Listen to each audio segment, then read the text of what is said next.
profundo de nuestros corazones y que no permitas, amado Señor, que de este lugar salgamos igual a como hemos llegado. Te pido, amado Señor, que tu palabra no solamente penetre a lo profundo, sino que transforme y remueva todo aquello que debe ser removido, todo aquello que debe ser transformado en nuestra vida, para que se siga perfeccionando tu obra y para que un día, Señor, vivamos en tal plenitud del gozo y de tu presencia, de tu palabra en nuestras vidas, que nos convirtamos en ese testimonio vivo, Señor, de lo que tú quieres mostrarle a un mundo caído y que necesita de ti a través nuestro, a través de una vida en victoria, a través de una vida, Señor, que se fortalece cada día en ti. En el nombre poderoso de Jesús te doy gracias por lo que has hecho, por lo que estás haciendo y por lo que harás. En el nombre de Jesús, amén y amén. Aleluya. Damos gloria a Dios. Yo le doy la bienvenida a este segundo servicio. Le invito a que tome asiento. Si alguno estaba escuchando la emisora en esta mañana, estaba compartiendo un mensaje en la mañana que está allí en el libro de Apocalipsis, donde le invito a que vaya conmigo al capítulo 2, donde inicia el mensaje a las 7 iglesias. Esta mañana, en el primer servicio, hablamos del mensaje a la iglesia de Éfeso y lo importante que allí dice: se hacían muchas cosas, había mucha actividad, había mucho activismo, cosas muy buenas, y lo que parecía ser algo para aplausos y para ganar o para tener un galardón, se convirtió en un llamado de atención. Y se convirtió en un llamado de atención porque la iglesia de Éfeso hacía muchas cosas aparentemente correctas, pero con una intención equivocada. El centro de su vida no era el Señor. Tenían otras motivaciones y ese es un llamado bien importante para la iglesia.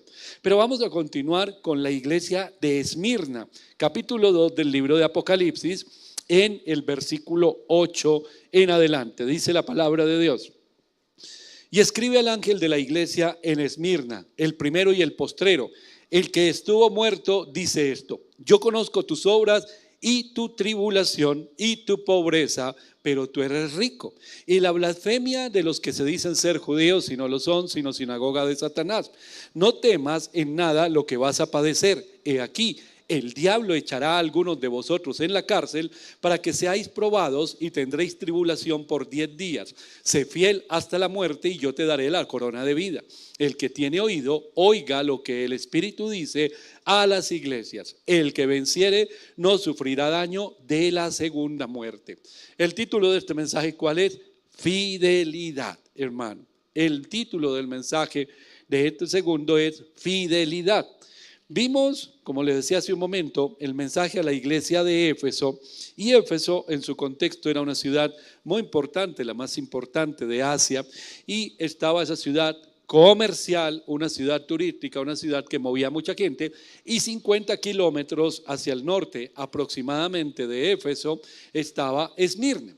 Y la diferencia que hay, Esmirna era una ciudad portuaria, pero no era, aunque era portuaria y había comercio y todas estas cosas, era una ciudad más de personas de clase alta, de clase pudiente.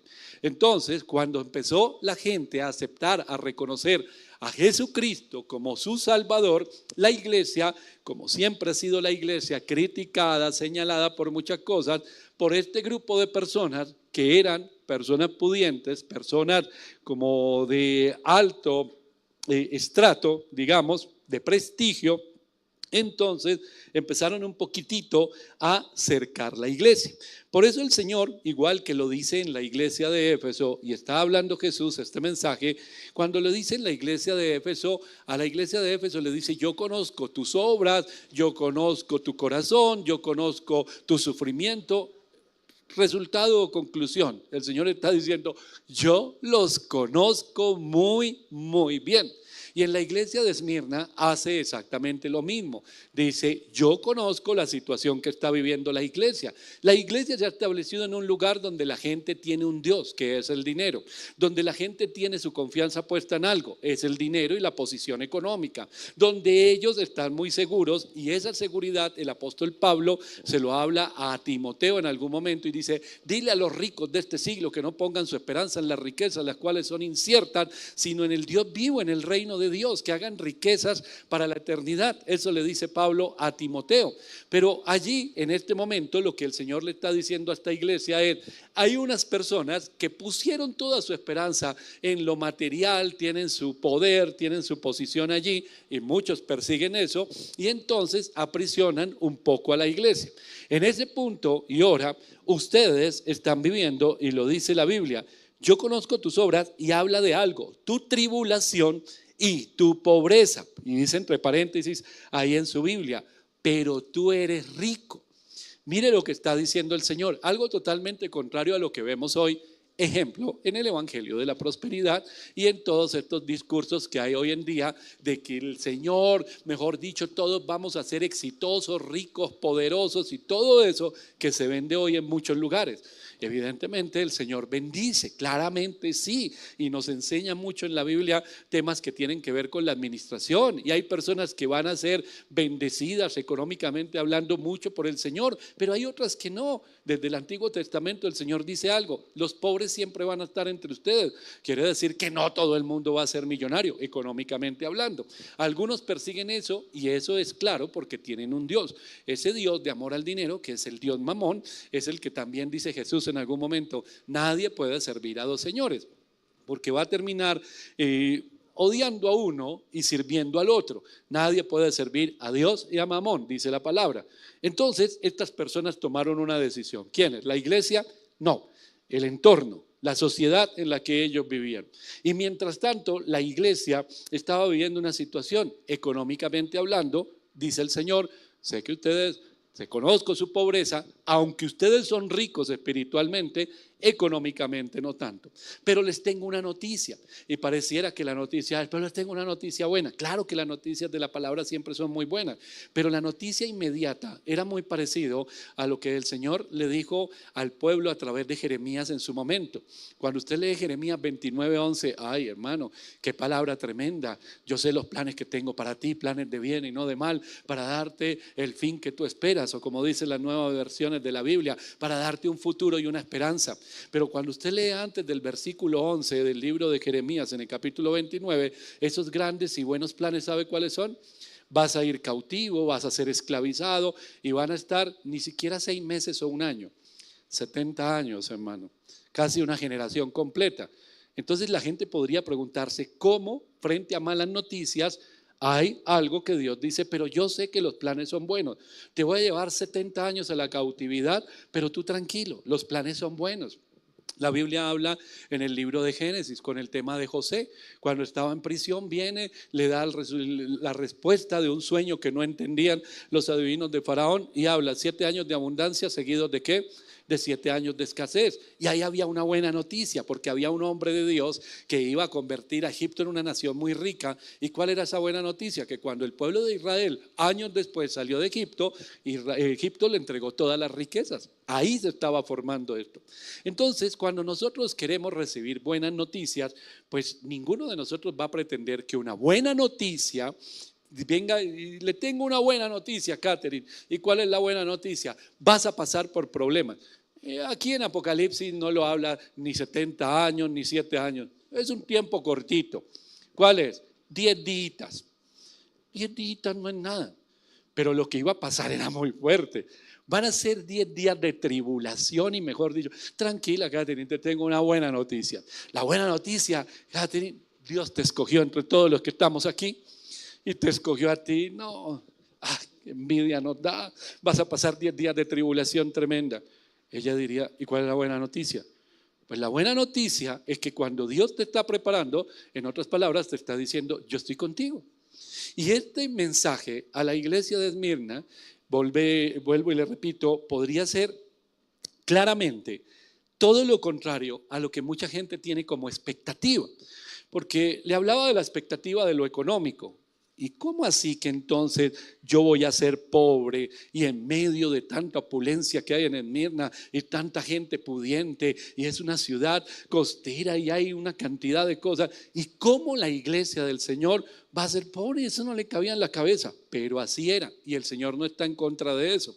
Es más, a raíz de que la iglesia le estaba diciendo a una sociedad que tenía sus ídolos, oiga, dejen de mirar el dinero como si fuera un Dios, dejen de mirar las cosas materiales como si fueran un Dios, vuélvanse al Señor, arrepiéntanse de su pecado, conviértanse. Eso trajo que la gente que estaba alrededor se molestara.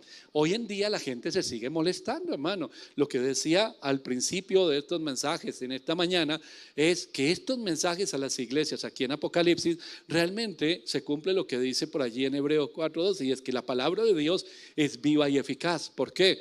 Porque nosotros podemos leer esto hoy, que fue revelado a Juan hace tantos años, pero podemos decir, este es el estado de la iglesia hoy. Va a haber momentos difíciles. Bueno, Señor, estamos con problemas económicos, pero por lo menos estamos tranquilos. Y de pronto el Señor dice, ay, de eso es que te quería hablar. Estás tranquilo, pero vas a pasar tribulación. ¿Pero cómo así? Tenemos un problema en la economía y ahora vamos a pasar por tribulación. Sí, vas a pasar por tribulación. El diablo echará a algunos de ustedes en la cárcel. ¿Para qué? Dice la Biblia, para que sean probados.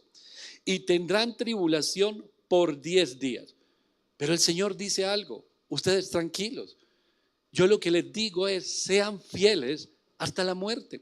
Y esa fidelidad hasta la muerte, mi hermano, ayer compartí un mensaje allí en Villabetel, que estaba en Apocalipsis 12:11, cómo se vence al enemigo. Y hay 3 características en Apocalipsis 12:11. Dice, el testimonio de ellos, eso es identificarse con Dios, identificarse con Cristo y con su palabra, por la sangre del Cordero. La sangre del pacto no es como muchos tienen por costumbre, sangre de Cristo, cúbreme. No, eso no sirve para nada, hermano. Es vivir bajo los parámetros del nuevo pacto, es decir, en integridad. Entonces usted está cubierto por la sangre, que es la señal de un pacto, y está en la protección de Dios. Y tercero, dice la Biblia, porque menospreciaron su vida hasta la muerte. Es decir, ellos dijeron, para mí el Señor, como lo dijo Pablo, para mí el Señor lo es todo, ya no vivo yo, ahora vive Cristo en mí. Y lo que está diciendo la Biblia es, tú vas a pasar por problemas, pero ten en cuenta algo, que el llamado del Señor es, permanece fiel hasta la muerte. ¿Me voy a morir en ese proceso, en esa tribulación? Solo lo sabe Dios. Puede que sí, puede que no, pero permanezca fiel a la palabra de Dios, porque esa es la persona que vence. Y cuando hablamos de fidelidad, nosotros siempre decimos, Dios es fiel, Dios es fiel, Dios es fiel. Y usted puede tener claro eso, nunca lo dude, que Dios es fiel. Pero Dios no es fiel a sus caprichos, ni a su voluntad, ni a la mía. Dios es fiel a su palabra, a lo que Él ya estableció como su buena, agradable y perfecta voluntad.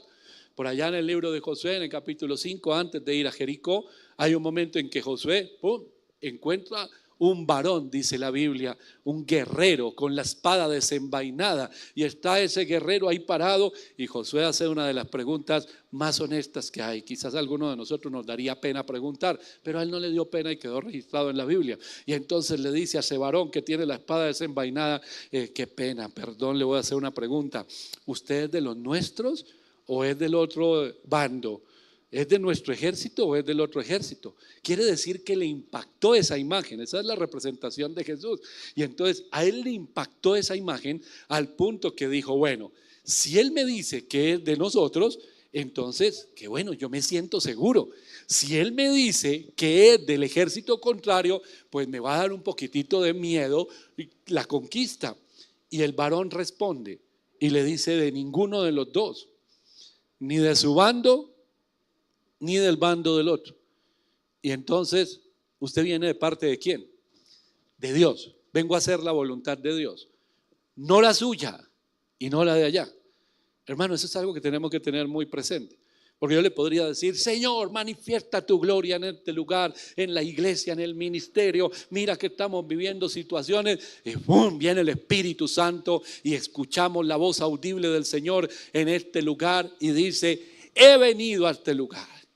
Y entonces nosotros nos alegramos y decimos, pues los buenos de la historia, ¿quiénes somos? Nosotros estamos en culto en este domingo, hermano. Los mundanos están por allá en sus pecados.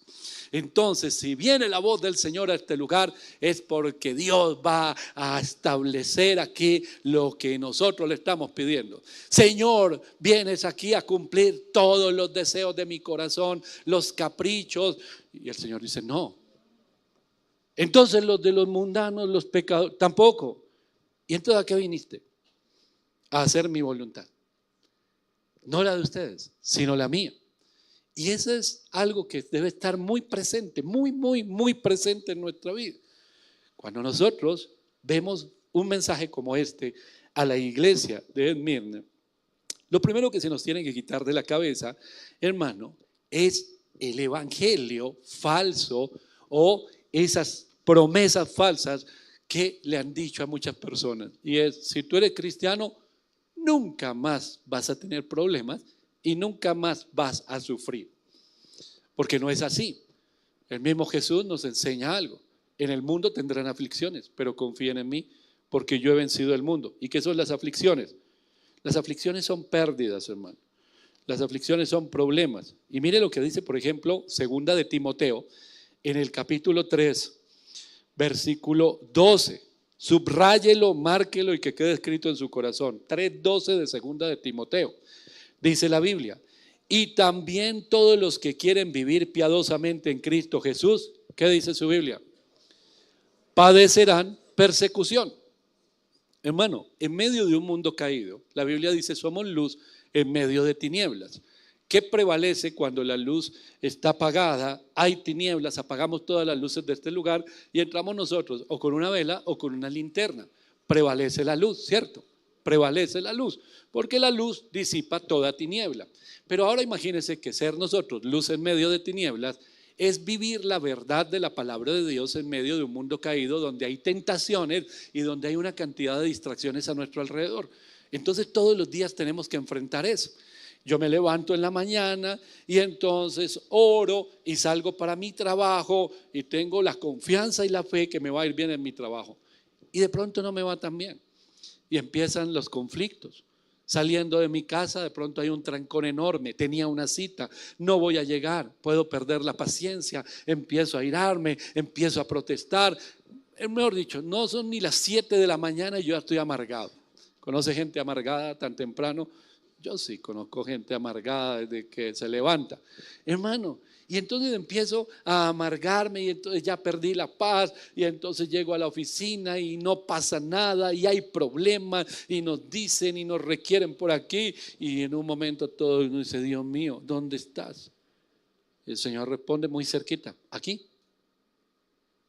¿Qué pasó? Eso te pregunto, Dios, ¿qué pasó? No es justo que suceda esto. ¿Cómo que no es justo? ¿Por qué no es justo? ¿Qué quería que ocurriera? Bueno, yo soy cristiano, yo soy pastor. El domingo estaba ya predicando, el sábado me fui para Villabetel, Señor. Allá estaba haciendo un calor tremendo. Los cultos, el domingo hago los 3 servicios. ¿Cómo así que llego el domingo y el lunes a la empresa y me va lo más de mal? ¿A dónde pongo la queja? ¿El reclamo? No, si ves, me va a tocar. Y yo tanto que predico, pero me va a tocar hacer cosas incorrectas. No. No caigan en esa trampa. ¿Por qué? Porque el mensaje a esta iglesia es un llamado para todos. Vas a vivir oposición. Hay 2 fuerzas que se oponen, el reino de Dios y el reino de las tinieblas.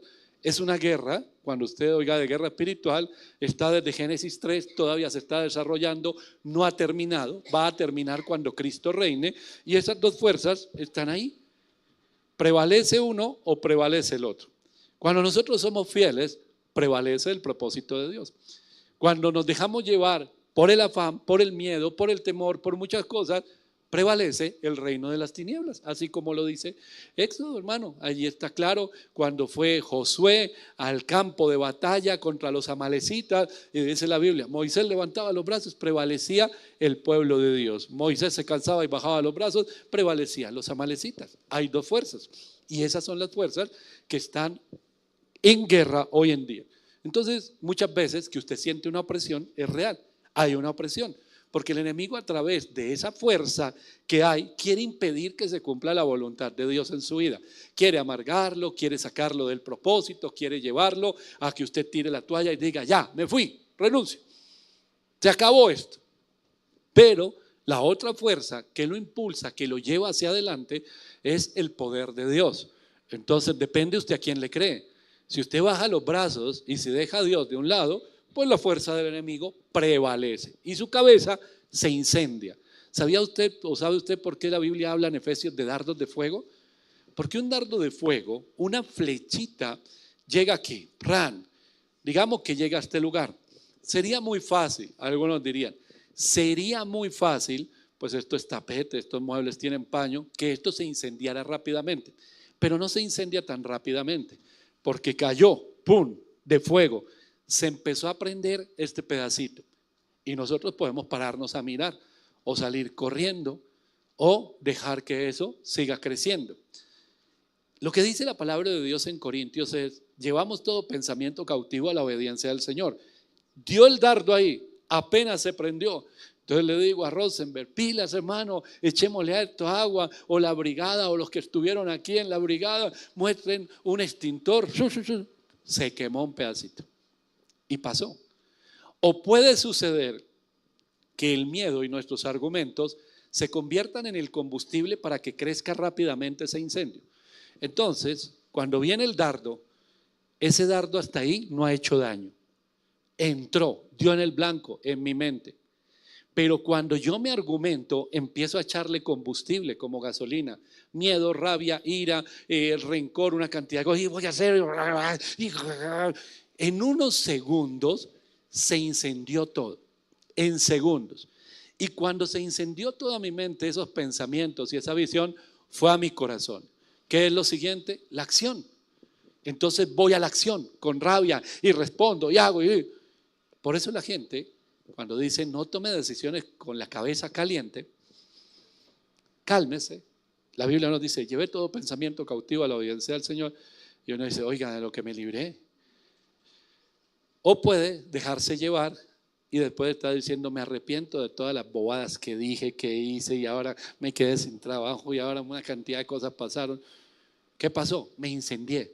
Entonces, mi hermano, cuando nosotros estamos en la vida cristiana, dice el Señor, aquí en este mensaje, a esta iglesia de Esmirna, entonces dice, yo conozco tus obras, conozco tu tribulación, conozco tu pobreza. Pero el versículo 8 dice algo. En el saludo, en el mensaje a cada una de las iglesias, está la esencia de quién es Él. Está la esencia de quién es Él. En Éfeso dice que viene el ángel de la iglesia. En Éfeso, el que tiene las 7 estrellas en su diestra, el que anda en medio de los 7 candeleros. Y el mensaje final es, si tú no te arrepientes, será apagado el tuyo. Ahora, aquí el versículo 8 dice, escribe el ángel de la iglesia en Esmirna, el primero y el postrero, el que estuvo muerto y vivió, dice esto. Entonces el Señor le da un mensaje a Vanessa. El mensaje a Vanessa es, vas a pasar un tiempo de tribulación, vas a pasar un tiempo muy difícil. Pero, ¿cómo le digo a Vanessa que confíe? Entonces se presenta al Señor y le dice, mira, primero me quiero presentar delante de ti. Yo soy el que venció. Estaba muerto y resucité. El que estaba muerto y vivió. De entrada, hermano, eso es algo muy grande. Ayer los hermanos en Villabetel, yo les decía, ¿cómo ven ustedes a Jesús? ¿Qué imagen tiene usted de Jesús? Porque eso es clave en la vida cristiana. ¿Qué imagen tiene usted? Vivimos en un país idólatra, religioso, y quizás la imagen en la casa vimos el país del Sagrado Corazón y los cuadritos y la cosa, o en la idolatría o en la iglesia tradicional están las imágenes, aquí cerquita en Monserrate, no sé si usted ha ido, que el Señor caído, aquí por la séptima todas las iglesias muestran toda la tortura, la gente ve la cruz con Cristo allí crucificado y la gente en los tiempos de Semana Santa lloran, pobrecito y todo lo que le hicieron, etcétera, etcétera. Lo ven muchas veces como derrotado, lo ven como blandengue. Hay algunas personas que se cogen una confiancita que no deberían tener y lo ven como blandengue, el hijo del vecino, como cualquiera. No, Apocalipsis nos presenta quién es Él. ¿Quiere ver esto? Capítulo 1, versículo 11 de Apocalipsis. Dice la Biblia: yo soy el alfa y la omega, el primero y el último. Escribe en un libro lo que oyes, envíalo a las 7 iglesias que están en Asia, a Éfeso, Esmirna, Pérgamo, Tiatira, Sardis, Filadelfia y la Odisea. Me volví para ver la voz que hablaba conmigo, y vuelto vi 7 candeleros de oro, y en medio de los 7 candeleros a uno semejante al Hijo del Hombre, vestido de una ropa que llegaba hasta los pies, ceñido por el pecho con un cinto de oro. Su cabeza y sus cabellos eran blancos como blanca lana, como nieve, sus ojos como llama de fuego, sus pies semejantes al bronce bruñido, refulgente como en un horno, y su voz como estruendo de muchas aguas. Tenía a su diestra 7 estrellas, de su boca salía una espada aguda de 2 filos, y su rostro era como el sol cuando resplandece en su fuerza. Hermano, imagínense a Juan, que lo tratan de matar, no se muere y lo tiran. Dejemos a este viejito que se muera allá en esa isla abandonada. Pero él sigue orando y sigue teniendo confianza en una palabra: el regreso de su Señor. Él lo conoció, caminó con Él, vio los milagros, conoció a Jesús, al hombre, a Dios hecho hombre, vio los milagros, escuchó los mensajes. Pero luego lo vio en la cruz del Calvario, porque Juan estaba allí con la mamá de Jesús. Y estaba con María y vio la tortura y vio cuando Él expiró. También lo vio resucitado. Vino, mostró sus señales, mostró los agujeros en sus manos y se fue. Ahora está Él en una isla y viene esa voz. Si dice que su voz era, dice la palabra de Dios, como estruendo de muchas aguas, ese versículo 11 tuvo que haber sonado, hermano, como una tormenta. Yo soy el alfa y la omega, el primero y el último. Escribe en un libro lo que ves y envíalo a las 7 iglesias.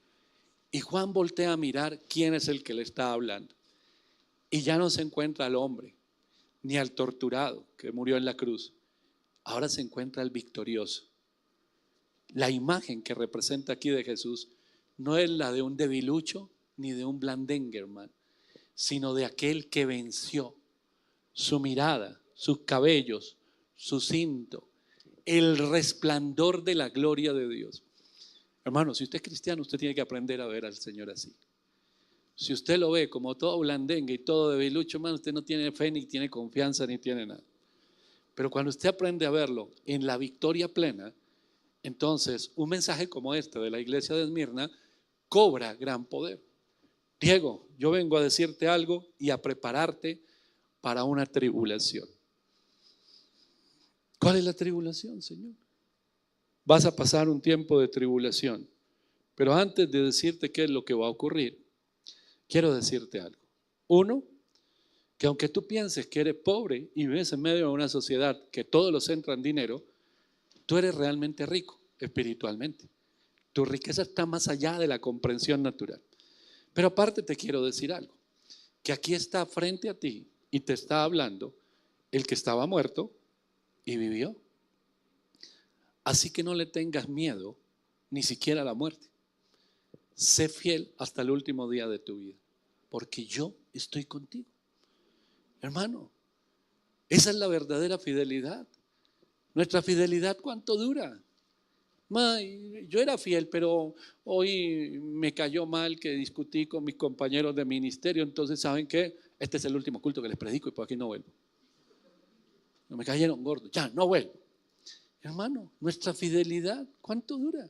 Somos fieles a qué? A nosotros mismos. Pero el Señor está diciendo, sé fiel, porque el que es fiel va a vencer. Estos mensajes a las iglesias tienen algo muy claro. Al que venciere, le daré. ¿Qué es lo que dará? A cada una de las iglesias dice algo. Pero dice la palabra de Dios, centrémonos un poquito en el versículo 10. No temas nada de lo que vas a padecer. Hermano, reciba esta palabra. ¿Qué cosas irán a ocurrir mañana, pasado mañana, en un mes, en un año? Usted y yo no lo sabemos, pero Dios sí. No temas nada de lo que vas a padecer. Vamos a ir a la palabra de Dios, a Tesalonicenses. Primera de Tesalonicenses, capítulo 3, versículo 4. Dice la Biblia, porque también estando con vosotros os predecíamos que íbamos a pasar tribulaciones como ha acontecido y lo sabéis. Pablo está diciéndole a la iglesia, hombre, usted estaba advertido que iba a pasar eso. Ya habíamos nosotros dicho que por el hecho de estar caminando con el Señor, lo leímos ahorita también en 2 de Timoteo, el Señor está con usted. Entonces, yo puedo decirle, mi hermano, que el compromiso con el Señor es un compromiso de alto precio, de alto valor. Si usted es una persona comprometida con el Señor hasta la muerte, fiel hasta la muerte, usted quiere estar con personas que estén igual a usted. ¿Por qué? Porque vamos para adelante. Pero usted que ve hoy en día en la iglesia, personas fieles, hasta que algo no me gustó, me retiré, renuncio. Pues vaya, renúnciele a Dios, hermano. Vaya, dígale al Señor que no le gustó. Vaya, dígale al Señor que perdió la paciencia y la paz porque no le gustó cómo lo hizo el hermano o la hermana. Si eso pasa aquí, ¿cómo vamos a enfrentar realmente las cosas graves? ¿Qué es lo que el Señor está diciendo? Satanás mismo, porque ustedes están en un lugar, sinagoga de Satanás, eso tiene una connotación. Esta ciudad estaba en un lugar y parecía que fuera geográficamente hablando como una corona. Y allí estaba coronado el enemigo. Y estaba coronado por la codicia y por muchas cosas que se vivían. Por eso el mensaje, dice la palabra de Dios en el versículo 9, la blasfemia de los que se dicen ser judíos y no lo son, sino sinagoga de Satanás. Mi hermano, nosotros vivimos en medio de un mundo donde el mal gobierna en el corazón de muchas personas, donde lo que se vive en el mundo se vive aquí adentro, está tan permeado. Entonces hay deseos, codicia, una cantidad de cosas, hermano, en los corazones de las personas que se busca de todo menos a Dios. Y queremos muchas veces usar a Dios para nuestra conveniencia, para nuestro beneficio. Entonces venimos. El Señor dice, sé fiel hasta la muerte. Y yo digo, pero no, me la pone muy duro, Señor, porque además yo estoy cansado. Ayer me tocó hacer harto oficio. No, ayer tocó subir a Villa Betel. Entonces subimos y bajar otra vez y subir y 2 predicaciones y estaba haciendo ayer un calor, hermano, que yo me sentía por allá en la costa. Ay, no, Señor. Tú me dices ser fiel hasta la muerte, pero ay, me duelen las piernitas.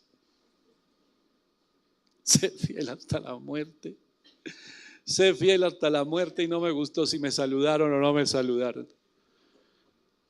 ¿Qué pasa cuando vengan las tribulaciones? Y el Señor las permite y dice que son como una prueba para nosotros. Y el Señor las permite, esas tribulaciones. Hay más en la palabra, habla más de esto, sí, en la segunda carta a los Corintios, en el capítulo 1, el versículo 3 al 5, dice la palabra de Dios. Bendito sea el Dios y Padre de nuestro Señor Jesucristo, Padre de misericordias y Dios de toda consolación, el cual nos consuela en todas nuestras tribulaciones, para que podamos también nosotros consolar a los que están en cualquier tribulación por medio de la consolación con que nosotros somos consolados por Dios, porque de la manera que abundan en nosotros las aflicciones de Cristo, así abunda también por el mismo Cristo nuestra consolación. Hermano, los cristianos y la iglesia cristiana en el mundo nunca serán los más aplaudidos. En todo lugar donde hay una iglesia, hasta los vecinos van a poner problemas. Que los carros, que el ruido, que la gente, que una cosa, que la otra, siempre. El descrédito. La lengua larga de muchos, las acusaciones. Es que todos los pastores son ladrones. Hermano, eso es lo que dice el mundo. Los que somos pastores frente a todo el mundo. Y usted es pastor, uy, me imagino cuánto se habrá robado. Hermano, el descrédito de la sociedad, del mundo. Las acusaciones, la discriminación. ¿A usted lo han discriminado por ser cristiano? Yo estoy seguro que sí. Porque a veces decimos, no, nunca, no, ni en un trabajo ni nada. A veces hasta la propia familia, ay, usted cambió de religión, etc. Eso es discriminación. No invitemos al fulanito, al primo, al tío, porque ese se volvió evangélico y qué pereza. Nos vamos de rumba en el trabajo, vamos a invitar, ay, no, esa es evangélica. Qué pereza. Y no venga aquí a hablarnos de Dios, y no venga a decirnos. Y hacemos una oración, no venga aquí con su religión. Hermano, de las cosas más pequeñas a las más grandes. ¿Qué le dicen a usted? ¿Alguna vez le dijeron, qué, ya le lavaron el cerebro? ¿Cómo lo ven? Como si usted fuera menos. Usted es un bobito. Usted ahora se puso a creer en esos pastores. Ay, por allá, esos pastores son ladrones. ¿Usted qué se para hacer un domingo usted madrugando y que al centro de Bogotá? Todo eso son los dardos del enemigo. Parecen inofensivos, pero a algunos les afecta. Hay gente que le afecta. Ay, mi familia me dijo, etcétera, etcétera. Pero el Señor aquí está hablando de ataques más fuertes. Te va a zarandear Satanás y te van a meter a la cárcel. ¿Pero por qué? Si yo soy inocente, yo no estoy haciendo nada malo. No, nadie está diciendo que estás haciendo algo malo. Nadie lo está diciendo. Lo que te está diciendo el Señor es que te vas a ir para la cárcel 10 días. No es justo. Es necesario. Es necesario. Pero la palabra del Señor es, no temas y sé fiel. ¿Hasta dónde llega tu fidelidad? Filipenses capítulo 3, versículo 10. A fin de conocerle y el poder de su resurrección y la participación de sus padecimientos, llegando a ser semejante a él en su muerte. Y le tengo uno más, hermano, en el libro de Santiago, la carta de Santiago. Dice la palabra de Dios en el capítulo 1, el versículo 2 al 4. Hermanos míos, tened por sumo gozo cuando os halléis en diversas pruebas, sabiendo que la prueba de vuestra fe produce paciencia, mas tenga la paciencia su obra completa para que seáis perfectos y cabales sin que os falte cosa alguna. ¿En qué parte de la Biblia dice que el hecho de creer usted en el Señor lo hace exento de tribulaciones, persecuciones, problemas y todo esto? En ninguna parte. Todo lo contrario, nos prepara el Señor, no una, sino a través de mucha de su palabra, nos prepara para ello, pero nos dice, mantente firme hasta la muerte. Y si llegara un tiempo, nosotros vemos lo que ocurrió con todos los discípulos del Señor y con todos los líderes espirituales en esa primera etapa de la iglesia, hermano. Ciudades que eran gobernadas, Roma era quien gobernaba gran parte del mundo conocido en ese tiempo. Y eran tremendamente violentos, sanguinarios, las torturas eran enormes. Cuando dice que Pedro y Pablo estaban en la prisión, ustedes ya vieron eso en la escuela de teología, cómo eran las prisiones, los huecos que eran, el olor que había, que mejor dicho, así lo botaran a usted a ese hueco sin que le dijeran nada más, hermano, nada más, el ambiente, el hedor que había ahí tan tremendo. Hermano, eran torturas donde botaban a la gente, muérase y sufra, entre más sufra mejor. ¿Para qué? Para mandar un mensaje a la sociedad, que nadie se levanta en contra de Roma. Y había persecuciones. Y llevaron a los cristianos al circo romano. Y entonces les decían, es la hora de salir contra animales o contra guerreros que estaban entrenados y después de pasar hambre y salían todos raquíticos. ¿Qué era lo que les esperaba? La muerte, hermano. La muerte. Pero dice el apóstol Pablo que no le tengamos miedo. Para nosotros el morir es ganancia. ¿Dónde está, o muerte, tu aguijón? Y si no fuera el vecino que nos hace mala cara, que nos roba la paz, imagínense una mala cara, me robó la paz. Si no fuera que el hermano de la iglesia hizo las cosas como a mí no me gustaba, estoy en la alabanza y tocó más la batería y yo toco el bajo y entonces le hago mala cara aquí delante de todo el mundo y decido, ya no toco más, me voy para mi casa. Esa es nuestra fidelidad, hermano. Fiel hasta la muerte. No importa lo que pase en tu vida, mantente firme en lo que Dios te llamó a hacer. ¿De dónde ha corrido usted? Piense por un momento, ¿de dónde ha corrido? A los que están casados, ¿cuáles fueron sus votos matrimoniales? en las buenas y en las malas, en la salud y en la enfermedad, en la riqueza y en la escasez. En todo momento estaré contigo. Y cuando vino la enfermedad o cuando vino la pobreza, salió corriendo. ¿Y dónde quedó lo que había prometido? Se olvidó en un momento. Se olvidó. Porque, hermano, nos falta a nosotros. Dios es fiel. La pregunta es, ¿y nosotros? El Señor no tiene rodeos para hablarle a la gente. A Pedro le dijo, Satanás te ha pedido para zarandearte. Pedro esperaría una respuesta y por supuesto tú le dijiste que no. Satanás te ha pedido para zarandearte y estoy orando por ti, para que tu fe no falte. Se le dio permiso del zarandeo. El Señor habla sin rodeos. Él no viene a decir, ¿cómo le digo? Para que no se sienta, para que no se afecte. No. El Señor viene sin rodeos y les dice, el diablo va a coger a algunos de ustedes, los va a echar en la cárcel para que sean probados y van a tener tribulación por 10 días. Esto es un tiempo cortico, pero una tribulación uno no quisiera vivirla ni media hora en realidad. Pero el Señor dice aquí también un mensaje. Todo lo que empieza, termina. Todo lo que comienza, termina. Todo lo que tiene un principio, tiene un fin. Solamente Dios es eterno. Él ha estado siempre y estará para siempre. Su amor es eterno. Su misericordia es eterna. Su fidelidad es eterna. Pero de resto, todo es temporal. Entonces, cuando uno entra en un proceso, lo que tuvo un principio tiene un fin. ¿Cuál es el fin? Depende de cómo enfrenta usted el problema. Entonces yo entro en la tribulación, voy a entrar en la tormenta. La tormenta está aquí. Doy el primer paso, ya estoy dentro de la tormenta, ya estoy siendo zarandeado. Puedo confiar en Dios, descansar en Él, obedecer su palabra, renunciar y dejar a un lado el temor.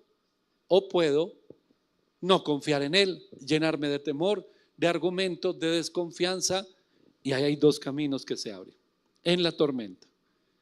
Uno el de Dios y otro el del enemigo. Entonces yo digo, Señor, yo confío en ti. Y si me muero en medio de esa tormenta, aunque perezca, dijo Job, aunque muera, aunque fallezca, yo sé que veré a mi Salvador. Dice también Job, yo sé que mi Redentor vive. Hermano, esa es una fe hasta la muerte. Y en esa fe hay problemas. El Señor nos prepara, nos dice que está con nosotros y que le hagamos, que estamos siendo probados. Que estamos siendo probados todo el tiempo. Entonces, mira hermano, cuando usted ve a Jesús como victorioso, allí en Apocalipsis 1, como lo vimos ahorita, no en derrota, no debilucho, no blandengue, sino como gobierno, como victorioso, como Rey de reyes y Señor de señores, entonces usted confía, Él tiene el control de todas las cosas. No hay nada que el enemigo haga y me afecte que Dios no lo permita. Entonces el Señor dice, es necesario probar la fe del pastor Diego. Y viene una situación difícil. Entonces yo digo, Señor, pero si acabo de salir de una batalla, pues esta la vas a enfrentar, me voy a tener experiencia. Yo estoy contigo, yo tengo el control. Si tú permaneces firme, esto que empieza tiene un final. Y el final está determinado por la fe o por la falta de fe. Si es por la fe, llegó el final del problema. Vengo desgastado, zarandeado, sacudido, pero estoy en lo que dice aquí. El que tiene oído para oír, que oiga lo que el Espíritu dice a las iglesias. El que venciere no sufrirá daño de la segunda muerte. Y esto es un tema profundo, hermano. La segunda muerte es ya cuando se va para el infierno la persona. al que venciere. Pero si la iglesia está en lo correcto, si estoy siendo zarandeado, si yo tengo fe, si yo soy salvo, ¿cómo así que la segunda muerte no sufrirá daño de la segunda muerte? Bueno, pero es que yo ya soy salvo. Entonces la salvación depende de cómo enfrento yo las circunstancias. No, tú eres salvo. Pero sí, ese infierno que se preparó y fue creado para los demonios, no para el hombre, aunque muchos tengan muchas ganas de irse para allá, pero no fue preparado para el hombre. Esa segunda muerte o ese infierno atormenta a las personas. Todo lo que nos rodea en medio de un mundo caído, las tentaciones que todos los días están dándonos vueltas alrededor, dentro nuestro, y mientras estamos en este cuerpo, vive el pecado. Y afuera está la tentación. La tentación da vueltas, el pecado está dentro mío. No quiere decir eso que yo esté obligado a pecar. La tentación da vueltas, el pecado está dentro, y el propósito de Satanás es que esos dos se unan y destruyan todo lo que Dios quiere hacer. Pero el propósito de Dios es que aunque el pecado habita en usted, permanezca usted firme en la fe para que no se una con la tentación que hay alrededor. Entonces yo le puedo decir no a la tentación. Claro que se puede. También les decía a los hermanos ayer, ¿usted se imagina la cara de la esposa de Potifar? Llega un muchacho simpático, bien parecido, con gracia, bonito a la casa. Ella es una mujer mayor, muy seguramente ya ha tenido esos deslices otras veces. Pero le echa el ojo a este muchacho. Y la Biblia dice que todos los días le decía algo. Imagínese a usted, varones que están aquí, no tan jóvenes, ya mayorcitos también. Y todos los días la jefe, la patrona, papito, tan lindo que vino hoy. Hoy yo con usted haría y desharía. Y el muchacho viene de todo un proceso donde él podría sentir, en la vida nadie me ha querido. Y la mujer dice, esto es fácil, este muchachito, vea, en un 2x3. Y un día ya no se aguanta más la mujer. Dice, no, yo ya no paso un día más, y mejor dicho. Y le cae a este muchacho y él se mueve, forcejea, le quita hasta la ropa, venga para acá. Y el hombre le dice, no, yo no voy a pecar contra Dios. Entonces se va para la cárcel. Si usted no da cuenta conmigo, grito y lo acuso. Hágale. Y lo meten a la cárcel, hermano. La acusación de ella daba sentencia de muerte.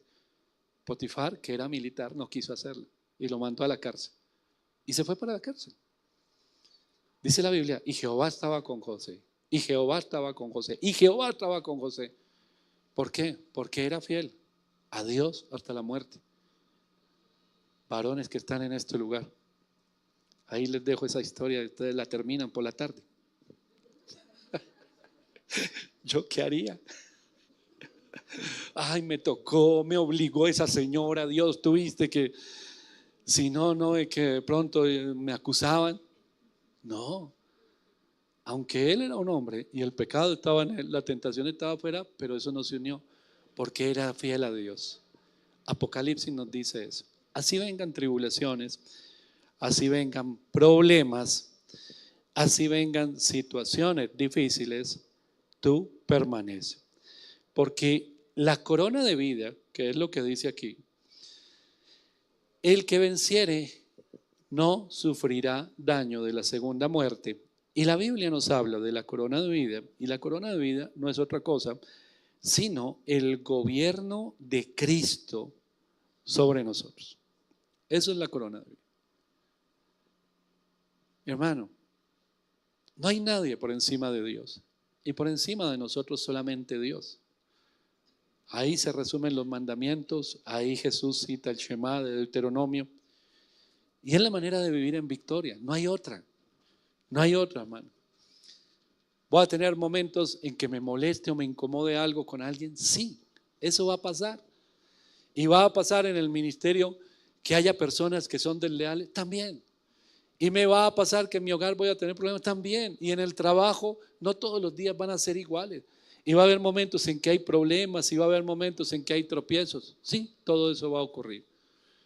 Pero cuando la Biblia dice, tú permaneces fiel hasta la muerte, es, yo no retrocedo, no tiro la toalla, no dejo las cosas tiradas, no dejo las cosas como diciendo, aquí el único importante soy yo, entonces de malas ustedes me voy y los voy a perjudicar. Nada de eso pienso. ¿Por qué? Porque tengo un corazón sano y soy fiel hasta la muerte. Entonces vienen los conflictos y aprendemos a resolver conflictos. Eso mucha gente lo necesita en la vida. Y por eso el Señor nos prueba. Porque hay mucha gente que no sabe cómo resolver conflictos. ¿Qué debo hacer? Ante un conflicto usted tiene que solucionarlo. No tiene que huir. Porque si usted huye de los conflictos, ¿no es que se va a volver la materia que usted repite toda la vida? La va a repetir toda la vida. ¿Cómo es que le molesta a usted la gente? ¿Qué es lo que no le gusta de la gente? ¿Qué es lo que usted detesta de la gente? Ay, tengo una lista larga. Tengo una lista larga porque yo soy estructurado, perfeccionista. Ah, bueno, entonces le voy a poner 10 imperfectos al lado. No, me volví loco, me voy para otro lado. Le voy a poner 20. Le voy a poner 30. ¿Hasta qué? Hasta que usted tenga dominio propio. Hasta que usted aprenda a resolver cosas. Hasta que usted sea fiel en lo pequeño. Y es cuando va a lo mucho. Hermano, la persona que no es fiel ante una mala noticia, hermanos, y Dios dio una palabra a la iglesia y vamos a pasar una tribulación, pero gocémonos, como dice Santiago, démonos por bien servidos. ¿Cómo? Una tribulación. Y eso es por la cobertura que tenemos. Yo mejor me voy para otra cobertura donde no me pase nada. Hermano, todos vamos a vivir situaciones. ¿Para qué? Le vuelvo a leer el versículo 10. Para que seáis probados. Tiene un principio y tiene un final. Si el final es de victoria o de derrota, depende de cómo usted lo enfrente. El mensaje a la iglesia de Esmirna fue: no se sientan menos que el resto. Viven en medio de una sociedad muy pudiente. El ídolo de ellos es el dinero. Los han presionado, los han llevado, los han despreciado. Les han dicho que ustedes son unos pobres, que nada que ver, que si eso es la fe, mejor dicho, ellos no quieren saber nada. Y a raíz de la idolatría que hay, el mensaje ha calado y los han perseguido. Sean fieles hasta la muerte. Es el mensaje de Jesús a la iglesia. Porque si no son fieles hasta la muerte, quedan en mitad del camino. Igual que la iglesia de Éfeso. Eran iglesias que tenían poco tiempo, hermano. Cuando viene este mensaje son iglesias que tienen poco tiempo. Hoy hablamos de una iglesia que tiene casi 2000 años. Puede que esta iglesia tenga 12 años, pero la iglesia cristiana tiene 2000 años. Pero en ese tiempo tenían poquito tiempo. Y en un cortito tiempo, el Señor tiene que enviar un mensaje como este para decir: oiga, en cortico tiempo les ha ganado terreno el enemigo. Por eso la Biblia habla en todo momento de examinarnos y de no convertirnos simplemente, hermano, en personas que hacen las cosas por inercia o por costumbre o porque ya no sabemos cómo es todo lo que tenemos que hacer, entonces lo hacemos mecánicamente. No, yo le invito a algo. No caiga en la tentación de abandonar su fe. Usted dirá: no, pero es que la fe no la abandoné. Yo dejé tirado el resto.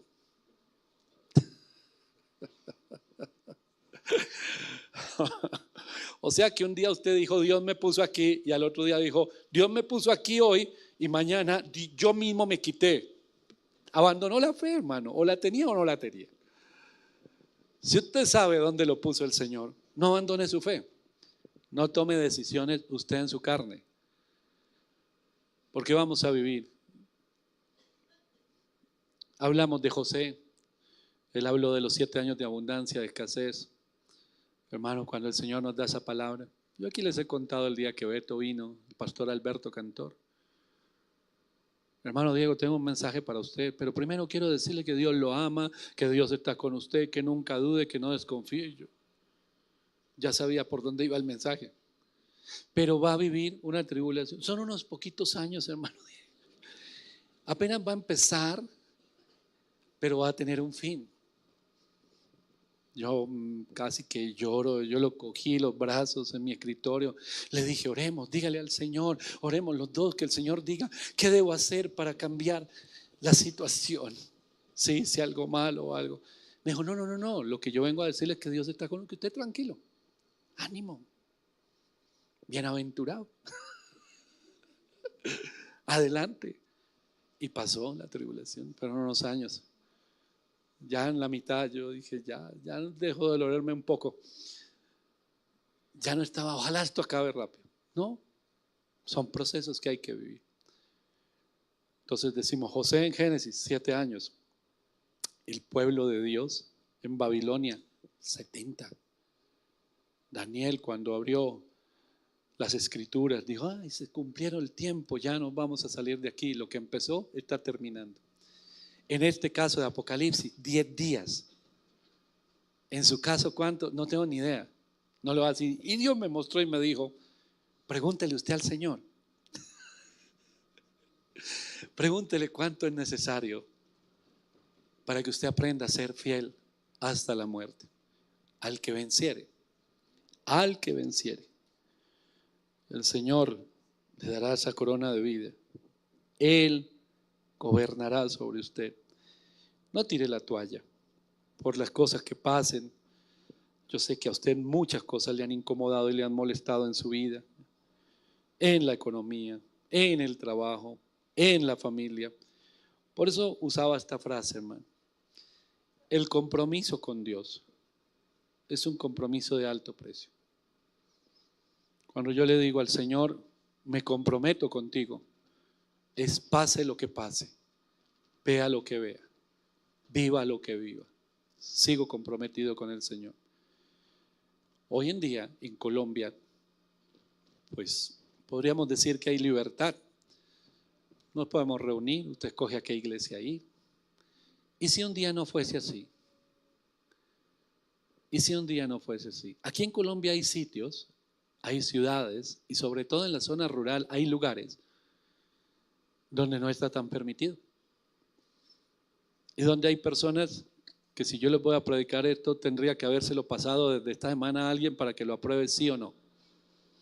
En Colombia hay lugares así. Hermano, nosotros tenemos libertad ahorita. ¿Y si no la hubiera? Y si dijeran todos los que se reúnan a recibir palabra van para la cárcel y van a ser torturados, ¿cuántos de los más de 200 que hay aquí seguiríamos reuniéndonos? ¿Cuántos? Yo sé quiénes no. Los que no se aguantaron ni siquiera al propio hermano con el que servían. Esos no vuelven. Si no se aguantaron una circunstancia pequeña como una persecución grande. Pero el que vence es el que permanece fiel. Yo le invito a que usted incline su cabeza y vamos a orar.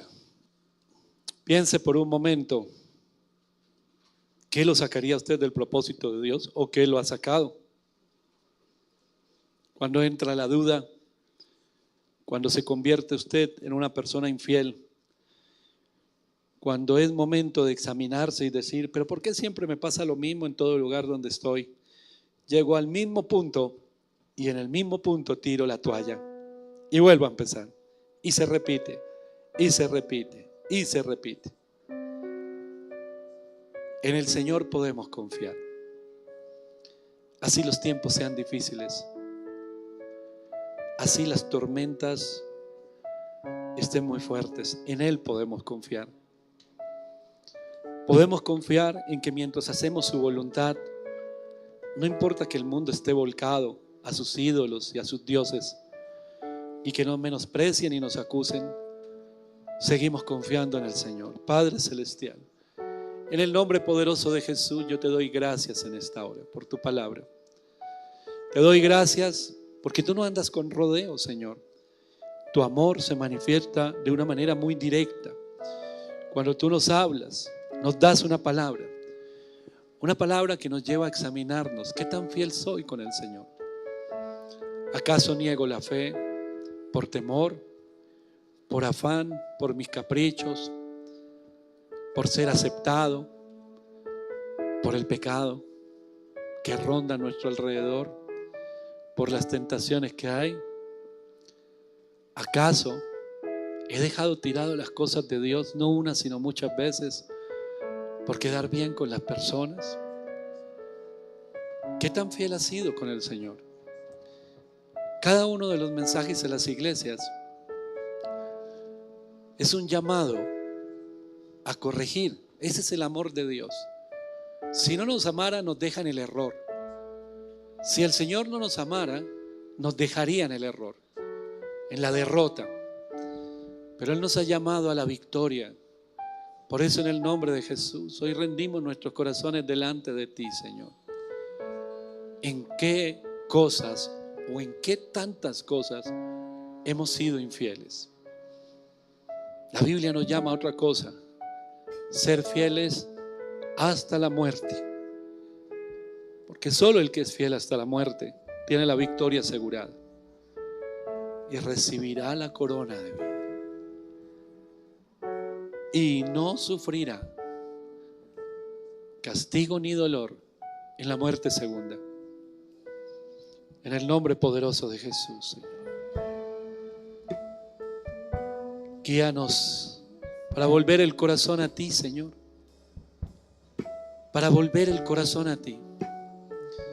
Sé que hay muchas personas en este lugar que saben a qué los llamó el Señor. Y dejaste el lugar que Dios te llamó a ocupar. Por las muchas ocupaciones, por las muchas tareas, por muchos argumentos.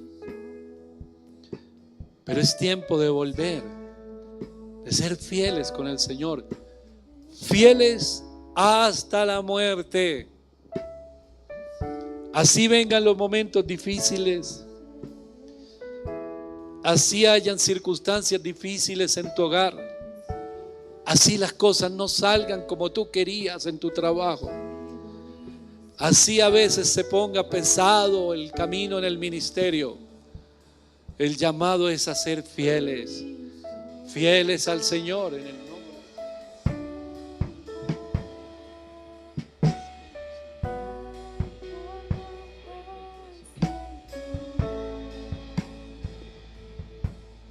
Vuelve el corazón a Dios y vuelve al lugar que el Señor te dio. Y en medio de la tribulación, en medio de las situaciones difíciles, confía. Confía porque Él está contigo. No tires la toalla. No retrocedas. Gracias, Señor. Gracias por tu palabra. Gracias, Señor, por esa obra maravillosa que perfeccionas cada día. Fluye, Espíritu Santo. Quiero decirle, mi hermano, que igual que a esta iglesia, en medio de la sociedad que vivimos, hay muchas personas que se quejan de su pobreza. Dice la Biblia: tú eres rico. Espiritualmente tú eres demasiado rico. Hay tanta palabra en tu corazón que el día que tú la pongas por obra, te vas a dar cuenta dónde está la verdadera riqueza, en lo eterno. No está en lo que ven de este mundo. Por eso el Señor le dice a esta iglesia: conozco tu pobreza, aunque tú eres rico. Hermano, los planes y propósitos de Dios no se miden por lo que hay en su bolsillo o en su cuenta. Cuando usted tiene un corazón dispuesto a creer y a obedecer a Dios, ahí usted ya tiene una riqueza enorme. Lo que el Señor le dice es: pase lo que pase, viva lo que viva, permanezca fiel, fiel a Dios, a su palabra, a su camino, a sus mandamientos, a sus planes y propósitos. Y ojalá como José, en vez de caer en la trampa del enemigo y en el pecado, huya de él. Huya de él. Y cuando la tentación esté muy cerca, y cuando el enemigo sienta que ya lo derribó, ojalá usted huya en ese momento. Son victorias solamente para usted, no son victorias que va a aplaudir el mundo, hermano, pero que usted en la intimidad con el Señor sabe que fue fiel. Señor, hoy fui fiel. Hoy vi cómo el enemigo por poco me derriba, pero tenía yo mi corazón y mi mirada puesta en ti, Señor, y decidí por ti. Decidí seguir tu camino. Esos son los que vencen, hermano. Esos son los que vencen. La Biblia nos enseña que no todo el mundo va a vivir en victoria. Hay muchos que, aunque el Señor ha puesto a su alcance la libertad y la victoria, no lo tienen. En el nombre de Jesús, yo te doy gracias en esta hora, Señor, porque sé que esta palabra era necesaria para nosotros. Porque sé que cada uno de estos mensajes en este día, Señor, han sido necesarios para nosotros. Y vamos a ser probados en la fe. Todos, no hay nadie que pueda decir yo no. Todos. Pero el propósito y el plan de Dios es que pasemos al otro lado. Que salgamos en victoria. No en derrota. No tomando decisiones en caliente. Por rabia. Estoy molesto. Tengo rabia, tengo ira. No. Sino que usted aprenda a confiar en Dios por encima de los problemas. Gracias, Dios mío. Gracias, amado Salvador. No te andas con rodeos. Nos hablas y nos llamas a vencer, a la victoria. En el poderoso nombre de Jesús. Amén y amén. Aleluya.